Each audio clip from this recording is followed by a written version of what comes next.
আসসালামু আলাইকুম বন্ধুরা, কেমন আছেন আপনারা? আশা করি সবাই ভালো আছেন। আলহামদুলিল্লাহ আমি ভালো আছি। আবার একটি নতুন ভিডিও নিয়ে আপনাদের সঙ্গে চলে এসেছি মিজানুর রহমান আজারির ওয়াজ। আপনারা যারা মিজানুর রহমান আজারির ওয়াজ শুনতে ভালোবাসেন তারা ফুল ভিডিওটি দেখতে থাকেন, আশা করি ভালো লাগবে। এই পৃথিবীতে আসার পর আমাদের হায়াত তো বাড়ছে না, বরং হায়াত প্রতি মুহূর্তে কি হচ্ছে? লোকেরা বলে হায়াত বাড়ে, হায়াত তো বাড়ে না। হায়াত কি হয়? জন্মের পরের থেকে আমার জন্য রিজার্ভ আছে যতটুকুন, 50 বছর বাঁচবো, 60 বছর বাঁচবো, যতটুকুন হায়াত আমার জন্য নির্ধারিত করা আছে, নির্ধারণ করা আছে, প্রতিদিন একদিন একদিন করে কমে যেতেছে। এজন্য আমি বলি, আমার বাড়িতে যে ঘড়িটা আছে, এই ঘড়িটা বেলা 1টার সময় ঢং করে একটা আওয়াজ দেয়, শ্রোতাকে শুনিয়ে দেয়, বাড়িওয়ালা তোমার জীবনের মূল্যবান হায়াত থেকে 1 ঘন্টা কমায়া দিলাম। 2টার সময় 2টা ঘন্টা লাগায় শোনায় দিল, বান্দারে তোমার জীবনের মূল্যবান সময় থেকে 2টি ঘন্টা কমে গেল। এমনি করে দিন গেল, মাস গেল, বছর গেল, আমাদের হুঁশ হলো না। সময় চলে গেল তাস খেলে খেলে, সময় চলে গেল আমাদের খেলাধুলা করে, শয়তানি বদমাশি করে। সময় কতটুকুন পেলাম? কিয়ামতের দিন, বিচারের দিনটা যেটা হবে, আল্লাহ রাব্বুল আলামিন বলেন বিচারের দিনটাই লম্বা হবে 50 আলফা সানা মিম্মা তাউদ্দুন। বিচারের দিনটা লম্বা হবে কত বছর? 50,000 বছর। কত বছর? দুনিয়ায় যেভাবে তুমি হিসাব করো, দুনিয়ার গণনা অনুযায়ী হাসরের বিচারের দিনটা হবে 50,000 বছরের মতো লম্বা। এক কিতাবে দেখেছি, তিনি লিখেছেন হিসাব করে, কিয়ামতের ওই দিনটার হিসাবে 50,000 বছর একটা দিন লম্বা। ওই হিসাবে পৃথিবীতে যারা 60 বছর বাঁচলো, সেজন্য আখেরাতে 2 মিনিট দুনিয়ায় বাঁচলো। চিন্তা করেছ? মাত্র 2 মিনিট। 60 বছর যারা হায়াত পেল, 2 মিনিট বাঁচলো। এই 2 মিনিটের জন্য কত হাঙ্গামা, কত মারধর, কত সন্ত্রাস, ক্ষমতার জন্য লড়াই, হ্যান করেঙ্গে ত্যান করেঙ্গে, লাঠিকে আন্দার মুগুর ভরেঙ্গে, শক্তির ঠেলায় অস্থির। আমার বন্ধুগণ, সময় চলে যাচ্ছে স্রোতের মতো করে, কারো জন্য সময় অপেক্ষা করতেছে না। আমাদের মৃত্যু প্রতি মুহূর্তে কাছে চলে আসতেছে। এই জন্য শায়ের বলেছেন, আগাহা আপনি মৌত সে কোই বাশার নেহি, আগাহা আপনি মৌত সে कोई बशर नहीं, सामा सो बरस के हैं पल की खबर नहीं। মৃত্যু সম্পর্কে আমাদের কারো জানা নাই। যে কোনো মুহূর্তে মৃত্যু আমাদের কাছে এসে যেতে পারে, মৃত্যু সম্পর্কে কিছুই জানা নাই। অথচ প্রতি মুহূর্তে আমরা মৃত্যুর দিকে এগিয়ে চলছি।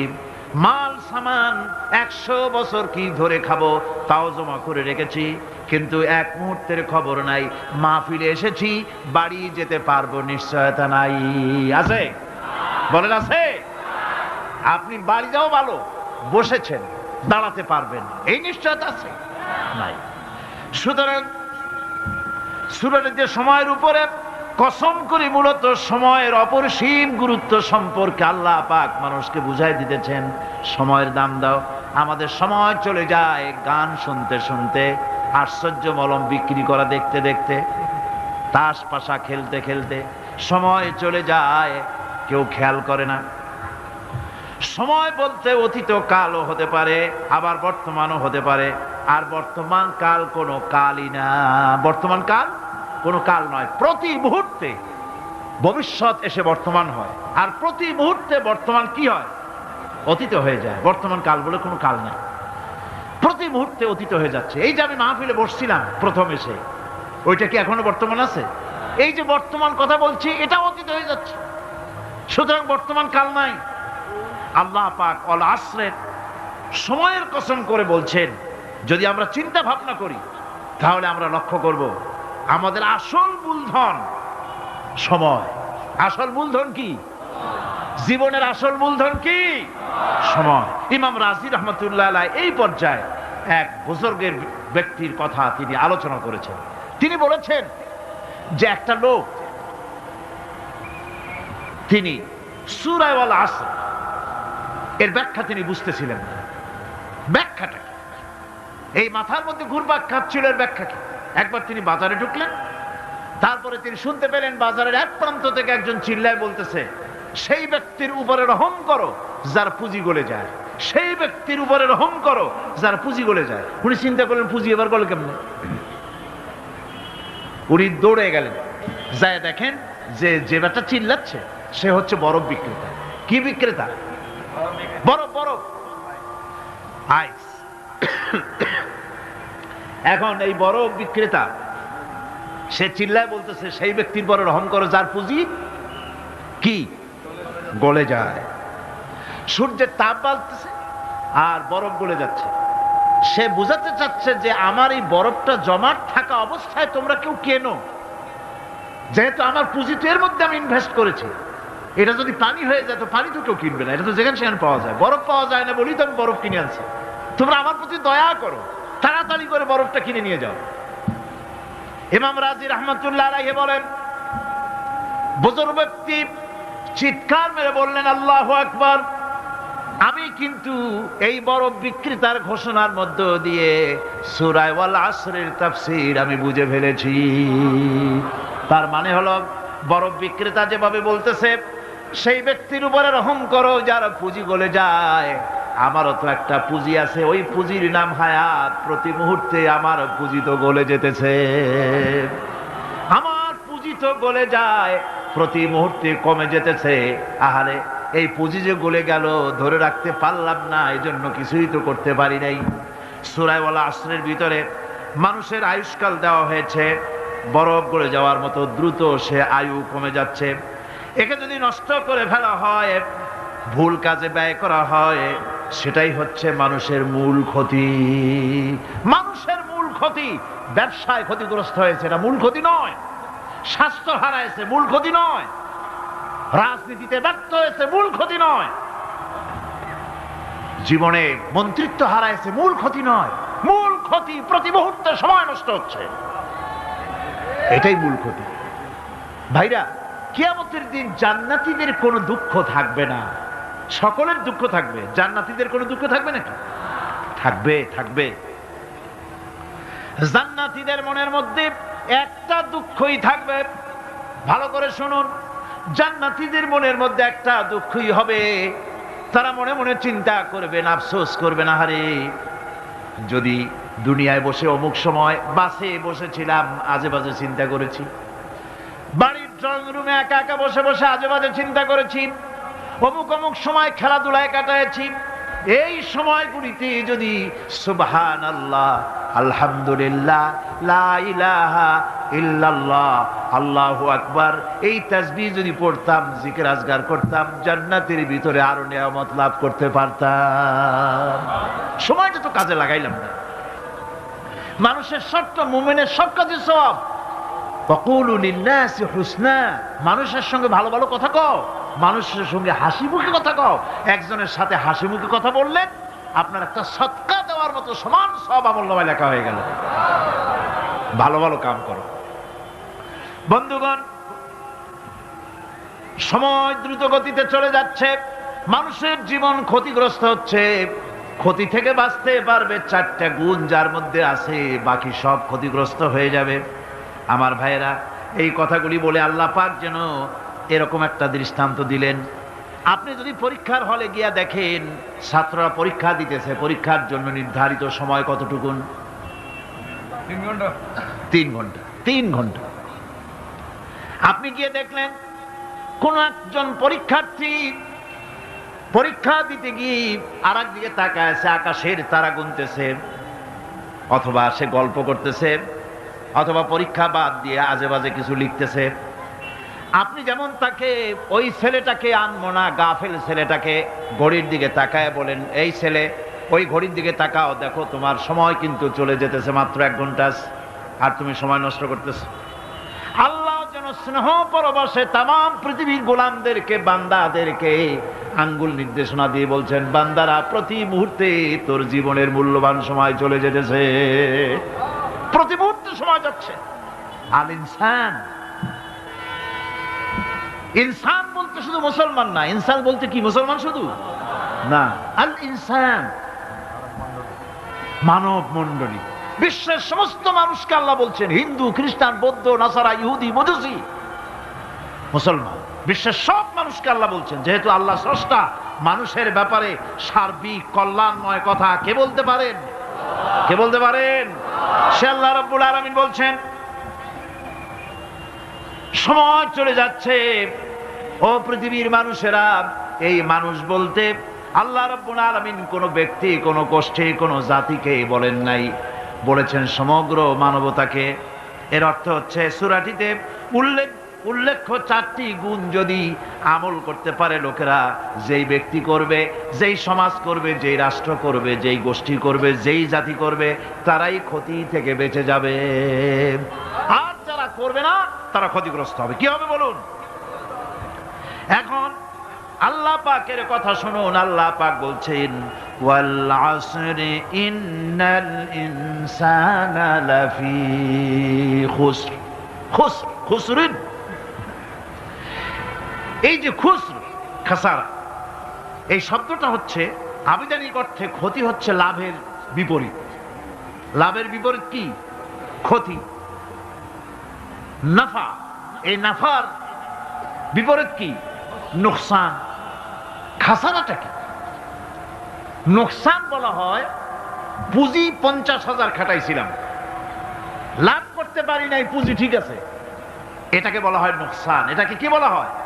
নোকসান। কিন্তু আমি পুঁজি খাটিয়েছিলাম 50,000 টাকা, লাভ তো হয়ই নাই, পুঁজিও চলে গেছে, আমও গেছে, ছালাও গেছে, আমও নাই, ছালাও নাই। এইটারে আরবিতে কি বলা হয়? খাসার, দেউলিয়া। দেউলিয়া হয়ে গেছে। দেউলিয়াটা বোঝেন ভালো আপনারা, দেউলিয়া হয়ে গেছে। কোরআন লাভ বা সাফল্যের ধারণা যেমন নিছক পার্থিব নয়, সমৃদ্ধির কথা শুধু পার্থিব নয়, জন্ম থেকে শুরু করে মৃত্যু পর্যন্ত কোরআনের লাভের কথা যখন বলা হয়, তখন জন্ম থেকে মৃত্যু পর্যন্ত, আখিরাত পর্যন্ত, কিয়ামত পর্যন্ত। ক্ষতিটাও জন্ম থেকে শুরু করে মৃত্যু পর্যন্ত, কিয়ামত পর্যন্ত ক্ষতিটাও। এই ক্ষতি থেকে বাঁচবার জন্য কোরআনে কারিমে বিভিন্ন জায়গায় এই খাসারা শব্দ ব্যবহার করা হয়েছে।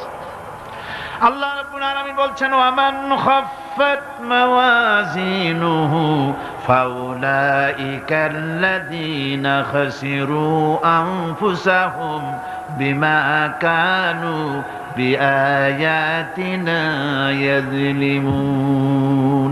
যাদের পাল্লা ভারী হবে কিয়ামতে, তারাই হবে সফলকাম। আর যাদের পাল্লা হালকা হবে, নেকির পাল্লা, নেকির পাল্লা যাদের হালকা হবে, তারা হবে ক্ষতিগ্রস্ত। তারা নিজেদের ক্ষতি নিজেরাই ক্ষতি সাধনকারী হবে কিয়ামতের দিন।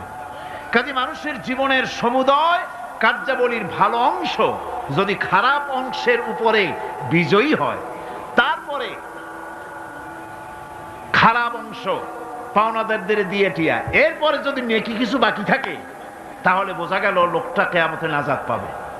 আর যদি ভালো কাজের উপরে খারাপ কাজ বিজয়ী হয়ে যায়, আর সমস্ত পাওনাদারদেরকে পাওনা মিটাইয়া তারপরেও পাপ বাকি থেকে যায়, এক চাইতে খাসারা পৃথিবীতে, আকাশে, জমিনে কিছুই আর হবে না। এর থেকে বাঁচার জন্য আল্লাহ পাক, এই খাসারা থেকে বাঁচার জন্যই মানুষকে এই কথা বলছেন। এই কথাটি কোরআনে কারিমের অন্য একটি আয়াতে আরো সুন্দর করে বলা হয়েছে। যারা নাকি এই দুনিয়ার বুকে, যারা নিজেদের পুঁজি খাটাইছে, জীবনের পুঁজি সুদ কামাইতে খাটালো, জীবনের পুঁজি খাটালো হারাম কামাইয়ের ভিতরে, অন্যায় কাজের ভিতরে, যারা জীবনের পুঁজিকে আল্লাহর দ্বীনের কাজে লাগাতে পারে নাই, তাদের সম্পর্কে বলা হচ্ছে খাসিরাদ দুনিয়া ওয়াল আখিরাতা যালিকা হুয়াল খুসরানুল মুবিন। খাসিরাদ দুনিয়া ওয়াল আখিরা, দুনিয়াও ক্ষতিগ্রস্ত, আখিরাতেও ক্ষতিগ্রস্ত। এটা হচ্ছে তার জন্য সুস্পষ্ট ক্ষতি। এর থেকে বড় ক্ষতি আর কিছুই হতে পারে না। আল্লাহ পাক কোরআনে কারীমে অন্যত্র বলেছেন, وَنُنَزِّلُ مِنَ الْقُرْآنِ مَا هُوَ شِفَاءٌ وَرَحْمَةٌ لِّلْمُؤْمِنِينَ وَلَا يَزِيدُ الظَّالِمِينَ إِلَّا خَسَارًا। আমি এই কোরআন অবতরণের পরিক্রমায় এমন সব বিষয় অবতীর্ণ করেছি যা মুমিনদের জন্য নিরাময় এবং তাদের জন্য রহমত, আর জালিমদের জন্য ক্ষতি ছাড়া আর কিছুই বৃদ্ধি পায় না। জালিমদের জন্য ক্ষতি বৃদ্ধি পায়, আর যারা মুমিন তাদের জন্য এর মধ্যে নিরাময় আছে, এর মধ্যে রহমত আছে। অর্থাৎ যারা এই কোরআনকে যারা নিজেদের আইনের কিতাব হিসাবে গ্রহণ করেছে, কোরআনকে তাবিজের কিতাব হিসাবে নয়, ধর্মীয় কিতাব হিসাবে নয়, কোরআন সংবিধান। কোরআন কি? কোরআনকে যারা সংবিধান হিসাবে মেনে নিয়েছে, কোরআনকে যারা সংবিধান হিসাবে গ্রহণ করলো, ব্যক্তি, পরিবার, সমাজ, রাষ্ট্রে তাদের যাবতীয় মানসিক, বুদ্ধিবৃত্তিক, নৈতিক, তামাদ্দুনিক রোগের নিরাময় হবে, এর দ্বারা শান্তি হবে। কিন্তু যেসব জালিম এই কোরআনকে প্রত্যাখ্যান করেছি, কোরআনকে যারা মৌলবাদীদের কিতাব বলে, কোরআনের কথা বললে মৌলবাদ বলে গাল দেয়, তারা তাদের কপালকে পোড়াইয়া ছাই বানাইয়া দিছে, তাদের তাদের কপাল ভস্মীভূত করে দিয়েছে। আমার দেশে, এই দেশটা কি মুসলমান বেশি না অন্য জাতি বেশি? কোন? জোরে কোন? মুসলমান সবচেয়ে। খুব লক্ষ্য করে শোনেন, এই দেশে সবচেয়ে মুসলমান বেশি, ইন্দোনেশিয়ার পরে। পৃথিবীর দ্বিতীয় বৃহত্তম মুসলিম দেশ হলো কোনটা? বাংলাদেশ।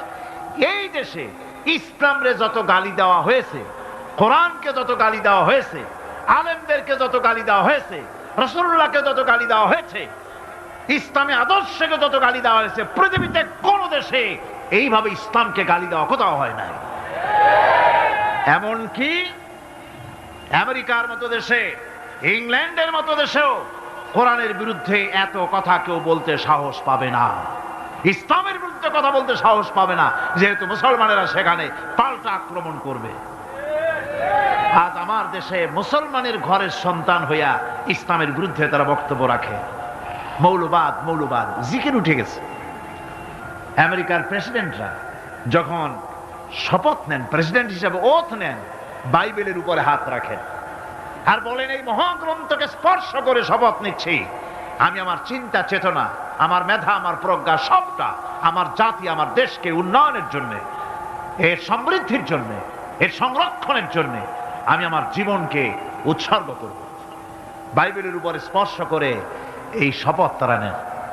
আমার দেশের প্রেসিডেন্ট, প্রধানমন্ত্রী শপথ নেওয়ার সময় কোরআন শরীফের উপরে হাত রাখে যদি, তাহলে বলা হবে বেচারা মৌলবাদী হয়ে গেছে। এটা করা যাবে না। আর যদি কেউ করে সামান্য কিছু, কোরআন না, যদি তসবিহ নিয়েও আসে, তাহলে বুঝতে হবে জাতির সাথে একটা প্রতারণা ছাড়া আর কিছুই না। কাজেই ধর্মের প্রতি আকর্ষণ একটা ভিন্ন জিনিস, সেই জিনিসকে ছেড়ে যারা দেয় তারাই ক্ষতিগ্রস্ত হয়, আর যারা ধরে রাখে তারা দুনিয়ায় ক্ষতিগ্রস্ত হয় না। আল্লাহ পাক এখানে রাসূল করিম সাল্লাল্লাহু আলাইহি ওয়াসাল্লামের একটি হাদিস প্রণিধানযোগ্য কোরআনের ব্যাপারে। হুজুর বলেছেন, আল কোরআনু হুজ্জাতুন লাকা ওয়া আলাইকা। এই কোরআন হয় তোমার পক্ষের সাক্ষী, না হয় এই কোরআন তোমার বিপক্ষের সাক্ষী। কিয়ামতে এই কোরআন হয় তোমার পক্ষে কাজ করবে, নতুবা এই কোরআন তোমার বিপক্ষে কাজ করবে। দুই অবস্থা থেকে খালি হবে না। হয় কোরআন তোমার পক্ষে সাক্ষী দেবে, না হয় আমরা কি চাই? কিয়ামতে কি চাই? বলেন কি চাই? কোরআনের পক্ষে যদি আমরা সাক্ষী চাই, তাহলে এই কোরআনের পক্ষে আমাদেরকে কাজ করতে হবে। এছাড়া আমাদের নাজাতের কোনো পথ নাই। আমাদের মুক্তির পথ হচ্ছে কোরআন কেন্দ্রিক, রাসূলুল্লাহর হাদিস কেন্দ্রিক। এর বাইরে আমাদের সমস্ত পুঁজি নষ্ট হয়ে যাবে। আমাদেরকে পৃথিবীতে টিকে থাকতে হলে কোরআনের উপরে ভিত্তি করে আমাদেরকে বাঁচতে হবে, টিকতে হবে। কোরআনে কারিমে আল্লাহ রাব্বুল আলামিন অন্যত্র বলেছেন, কুল ইন্নাল খাসিরিনাল্লাযীনা খাসিরু আনফুসাহুম ওয়া আহলিহিম ইয়াওমাল কিয়ামাহ আলা যালিকা হুয়াল খুসরানুল মুবিন। বলো, প্রকৃত দেউলিয়া তারাই যারা কিয়ামতের দিন নিজেকে, নিজের পরিবার পরিবর্গকে এই ক্ষতির দিকে যারা ঠেলে দেবে। ভালো করে শুনে নাও, এটি হচ্ছে সুস্পষ্ট ক্ষতি, সুস্পষ্ট দেউলিয়াপনা। এই ক্ষতি থেকে বাঁচার জন্য আল্লাহ রাব্বুল আলামিন কোরআনে কারীমের মধ্যে বলেছেন, ওয়াল আসরি ইন্নাল ইনসানা লাফি খুসর। পড়েন সবাই, ওয়াল আসরি ইন্নাল ইনসানা লাফি খুসর। মানুষের, সমগ্র মানুষের জীবন ক্ষতিগ্রস্ত, ব্যর্থ। কে বলতেছেন? গা শিউরে ওঠার কথা না, গা শিউরে ওঠে। আল্লাহ বলতেছেন ক্ষতিগ্রস্ত, ব্যর্থ। আপনি যতই মনে করেন আপনার মিল আছে, কল আছে, কারখানা আছে, মন্ত্রী, টাকা পয়সা আছে, প্রেসিডেন্ট হয়েছেন, প্রধানমন্ত্রী হয়েছেন, আপনার জীবন সফল হয়েছে, আল্লাহ বলেন না, জীবন ব্যর্থ, জীবন বিফল, জীবন ক্ষতিগ্রস্ত। তামাম পৃথিবী, সমস্ত মানুষ ক্ষতিগ্রস্ত, ব্যর্থ। 4টা কাজ করলে সফল হবে। কয়টা কাজ? জোরে বলেন, কয়টা কাজ? ইল্লাল্লাযীনা আমানু ওয়া আমিলুস সালিহাতি ওয়া তাওয়াসাউ বিল হাক্কি ওয়া তাওয়াসাউ বিস সাবর। 4টা কাজ করলে জীবন হবে সফল। এই ব্যর্থতা থেকে, এই ক্ষতি থেকে যদি বাঁচতে চাই কি না? কারা কারা চাই? দেখাই তো হাত। কারা কারা চাই? ক্ষতির হাত থেকে বাঁচতে চাই কারা? আলহামদুলিল্লাহ, হাত নামান। ক্ষতির হাত থেকে যারা বাঁচতে চান, আল্লাহ রাব্বুল আলামিন তাদের জন্য ফর্মুলা পেশ করেছেন, ইল্লাল্লাযীনা আমানু ওয়া আমিলুস সালিহাতি ওয়া তাওয়াসাউ বিল হাক্কি ওয়া তাওয়াসাউ বিস সাবর। আল্লাহ পাক বলেন 4টি কাজ করলে জীবন সফল হয়ে যাবে। কয়টা কাজ? 4টা কাজ করলে জীবনটা সফল হয়ে যাবে। 1 নম্বরে ঈমান। 1 নম্বরে কি? ঈমান। এটাই হচ্ছে ফাউন্ডেশন।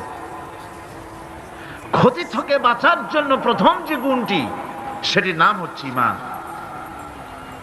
ইসলামে ঈমানের স্থান সর্বপ্রথম, তারপরই হচ্ছে ইসলাম। ঈমান আগে, তারপরে কি? ইসলাম। ইসলাম হচ্ছে বীজ, ঈমান হচ্ছে বীজ, আর ইসলাম হচ্ছে চারা, গাছ। এটা হচ্ছে ভিত্তি। এই ভিত্তিকে সর্বপ্রথম মজবুত করতে হবে। ঈমানের ভিত্তি,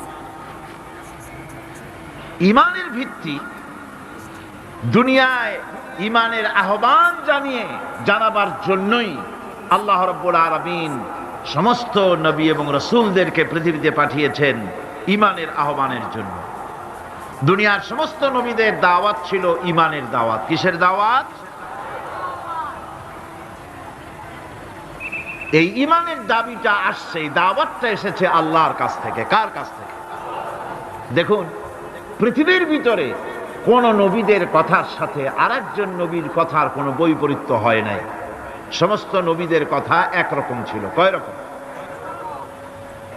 একজন নবীর সঙ্গে তার বক্তব্যের সাথে আরেকজন নবীর বক্তব্যের কোনো গুণগত মৌলিক কোনো পার্থক্য ঘটে নাই, অসঙ্গতি হয় নাই। কারণ নবীরা, আম্বিয়া আলাইহিমুস সালাম, নিজেরা বানিয়ে কথা রচনা করে তারা মানুষের সামনে পেশ করে নাই। সমস্ত নবীদের কাছে যত দাওয়াত এসেছে, একটা অফিস থেকে এসেছে। সে অফিসটা হচ্ছে কার? আল্লাহ রাব্বুল আলামিনের। তাই দুনিয়ার সমস্ত পয়গম্বরদের দাওয়াত ছিল লা ইলাহা ইল্লাল্লাহ, লা ইলাহা ইল্লাল্লাহ, লা ইলাহা,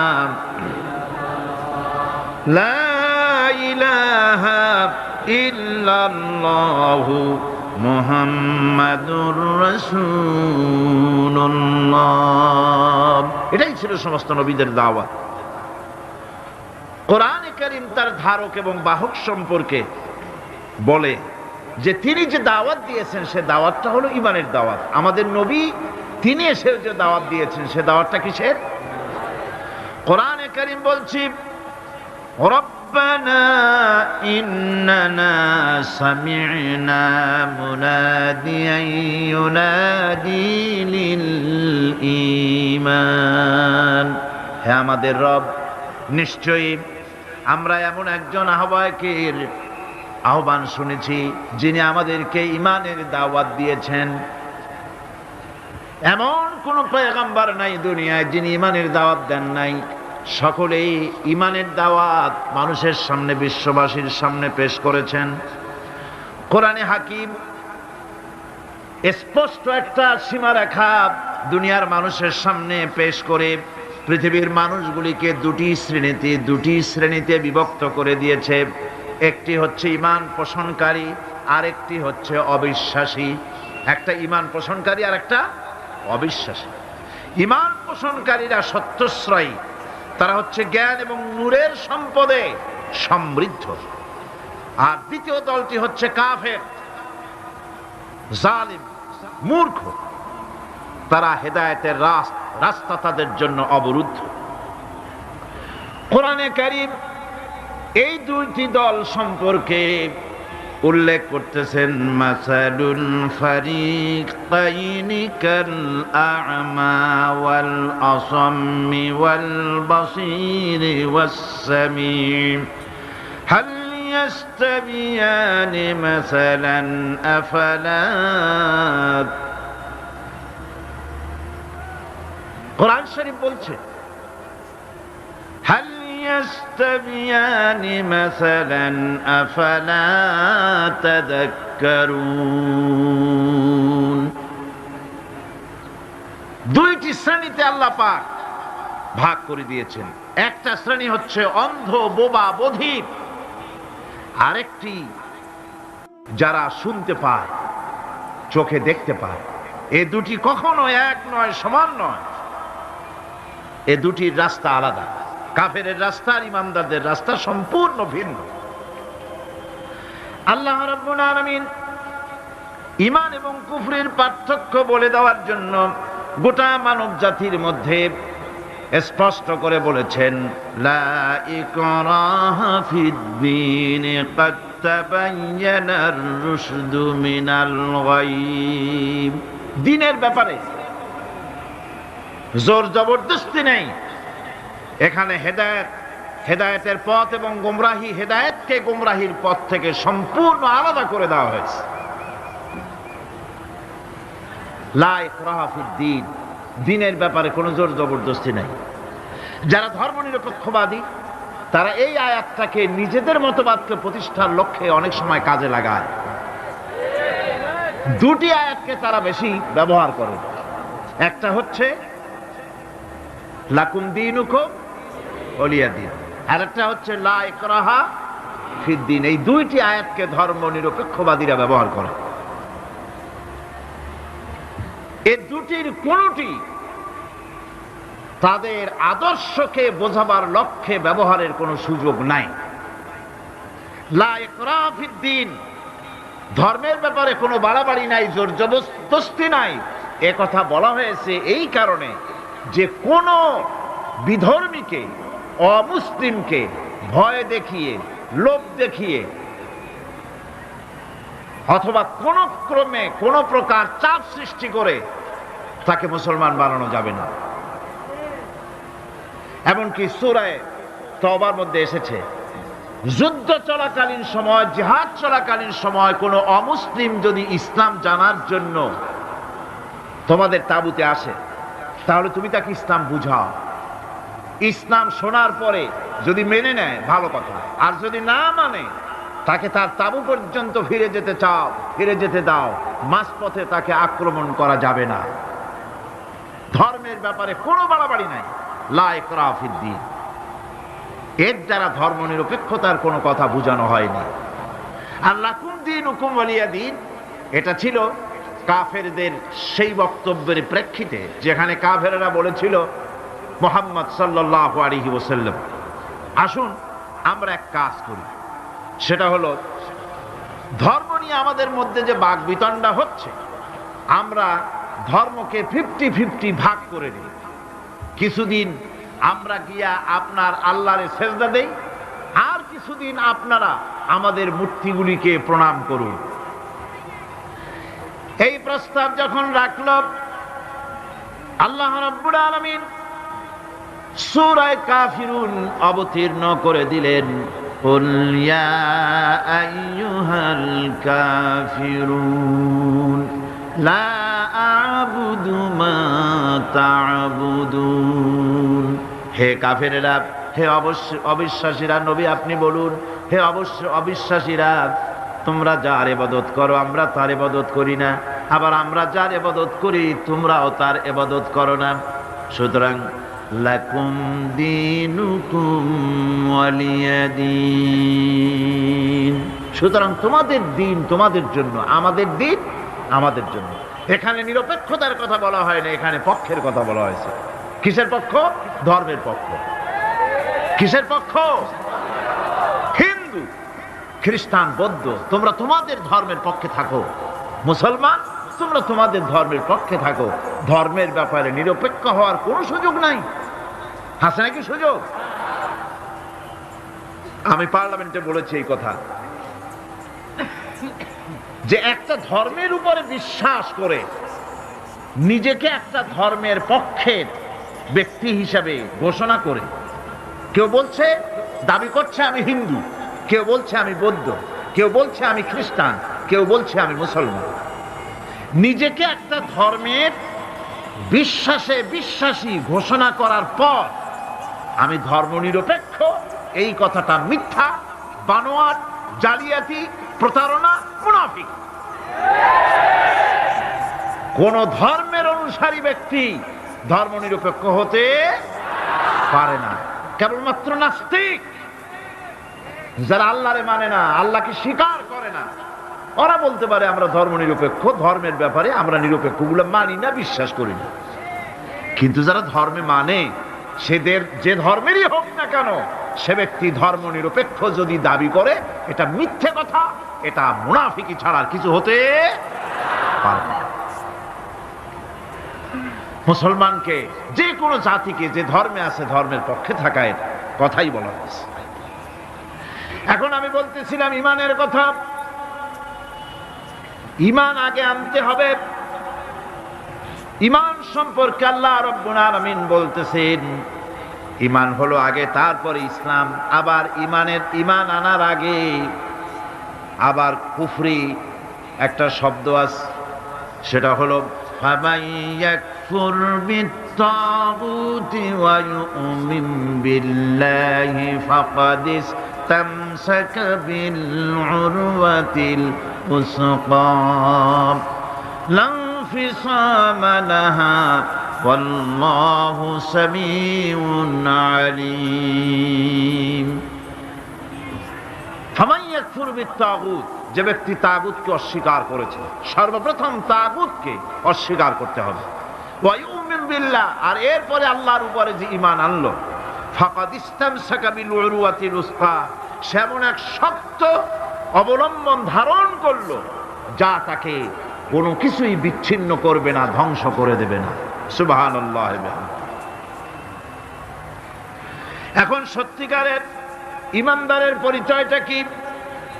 কোরআনে কারীম সত্যিকারের ইমানদারের পরিচয় এভাবে পেশ করতেছে, ইন্নামাল মুমিনুনাল্লাযীনা আমানু বিল্লাহি ওয়া রাসূলিহি সুম্মা লাম ইয়ারতাবু ওয়াজাহিদু বিআমওয়ালিহিম ওয়া আনফুসিহিম ফি সাবিলিল্লাহ উলাইকা হুমুস সাদিকুন।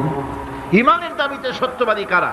ইন্নামাল মুমিনুনাল্লাযীনা আমানু বিল্লাহি ওয়া রাসূলিহি, সত্যিকারের মুমিন তো তারা যারা নাকি ঈমান এনেছে আল্লাহর উপর এবং রাসূলের উপরে। এই ঈমান আনার পর সুম্মা লাম ইয়ারতাবু, এরপরে কোন সন্দেহে সে নিপতিত হয় নাই, কোন সন্দেহ তার মনের মধ্যে জায়গা পায় নাই, আর সে আল্লাহর রাস্তায় জিহাদ করেছে মাল দিয়ে, জান দিয়ে। উলাইকা হুমুস সাদিকুন, এরাই হলো ঈমানের দাবিতে সত্যবাদী।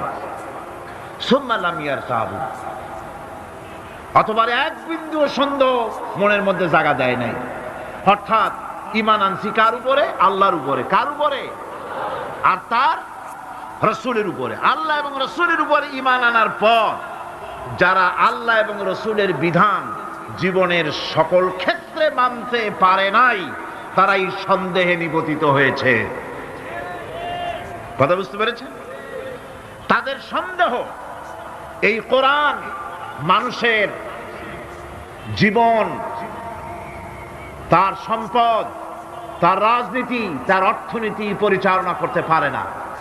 সেই জন্য ধর্মের ব্যাপারে কোরআন মানি, ধর্মের ব্যাপারে নামাজ আর রোজা মানি, কিন্তু রাজনীতিতে ধর্ম মানি না। এটাই হলো সন্দেহ। এটাই কি সন্দেহ, অবিশ্বাস। জীবনকে তারা দুইটা ভাগ করেছে, এক ভাগ রাজনীতির জন্য, আর এক ভাগ কিসের জন্য? ধর্মের জন্য। ভিডিওটি ভালো লাগলে একটি লাইক, কমেন্ট ও শেয়ার করে পাশে থাকবেন বন্ধুরা। যারা যারা শেষ পর্যন্ত ভিডিওটি দেখেছেন তাদের জন্য অনেক অনেক ভালোবাসা থাকলো বন্ধুরা। আর নতুন নতুন ভিডিও পেতে চ্যানেলটিকে সাবস্ক্রাইব করে পাশে থাকবেন বন্ধুরা। ভালো থাকবেন, ধন্যবাদ।